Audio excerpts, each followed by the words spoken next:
Hi, my name is Naomi and I am in direct selling. And if you're checking out my YouTube channel, thank you so much.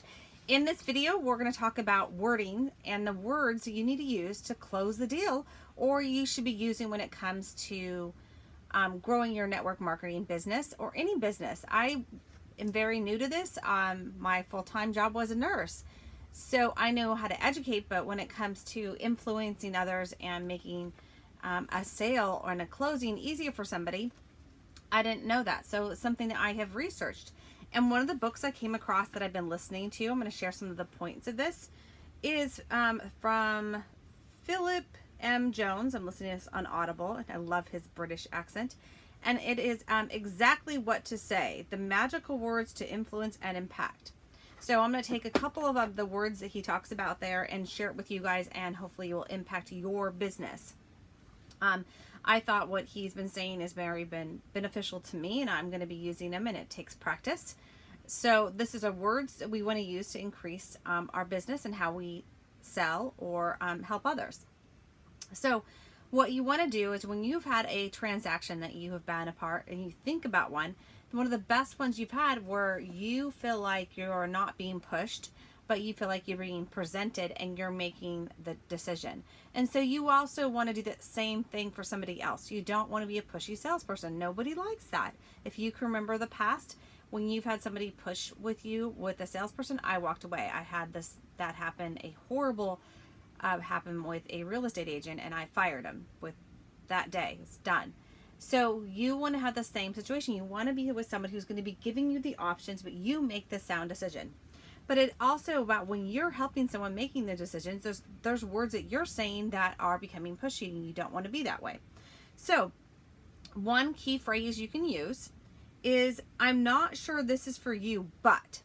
And in using this phrase, they feel obligated to think about what you're going to say afterwards. So you can say, I'm not sure this is for you, but I know somebody that this product has worked. I'm not sure if this is for you, but is something you can start just playing around with it when you're communicating with people you're reaching out to, prospects, or when you're selling with something. Try that, because it has that subconscious, he goes into a whole subconscious net wording for it. So go ahead and write that down in your notes and say, I'm not sure if this is for you, but. Super, super important. The second mistake I see tons of other people using is the word interested. Do not use interested. We want to use the word open-minded. Are you open? Because most people want to think of themselves being open and not closed. So that's a majority of people. So when you're reaching out to someone either on social media, which I've done a lot of with social media, or in person, you want to say, are you open? And they're probably going to respond back, yes, they're open. If they're going to say interested, they're going to give them a yes or no. But when you say open, you're going to get have 80% more chance of them saying yes back. Okay? So that is a huge just takeaway with words. So when you think of using that word interested, change it to open-minded. What do you know about? Asking good questions. So when I come across somebody and I'm talking to them about my business opportunity, essential oils, I'm like, what do you know about essential oils? That leads them to, and let them get the conversation and let them tell you. So you have a base to go, okay, well, did you know the benefits? Do you know the difference between my company and that company? Whatever. With doTERRA is, what do you know the difference is? And that's another question you can ask. What do you know the difference between doTERRA and someone else's? And I didn't know there was a difference. There gives a good way, a segue for a conversation. Another one is, what do you know about the benefits of essential oils? So asking good questions is what you want to do when you're talking to somebody. The other thing is, you want to get into their mind and paint a picture. So you want to ask good questions like, how would, this the fourth key he has, how would it feel if? So how would it feel if you didn't have that chronic pain? How if it felt like you could actually get up and feel better?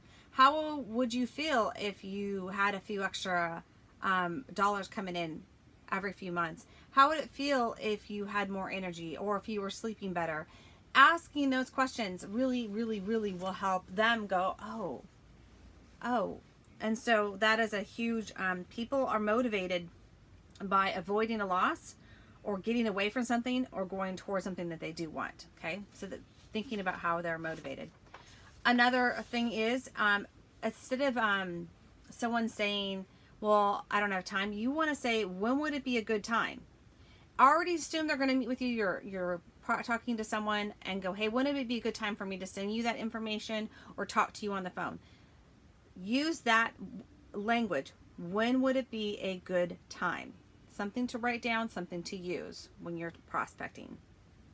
And then when you send a video out, you can use one of my videos, any kind of video when you're sending some kind of information out where you're having them explore the opportunity, you're going to ask them, oh, did you watch it? Or what you want to say is, what did you like about it? Because you want positivity back. You don't want the negative. So you're going to ask them, what did you like about that? That's key. So another key statement he says, and that's another key statement I would use. Okay. Also, another good way to talk to someone and go, just curious, because in there they're going, oh, when you're asking someone, I'm just curious, what else have you used when you're trying to solve their problem? Just curious, because that's a really good way to not be pushy. Also, he said, just imagine. So when you're saying, and I've seen this so often when I've seen other presenters and people talking, just imagine. And then they go in this story, because remember when you were in a story and they can picture themselves, you want to picture themselves doing what you can do. You also want to picture themselves feeling better, that their product and service is going to work. Or you can say, I just imagine you don't have to worry about a paycheck.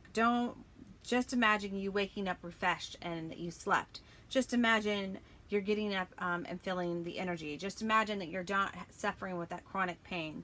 Just imagine your debts are paid off. Those things are you want to trigger in whatever. And you can know that by the person you're talking to by filling in the just imagine part.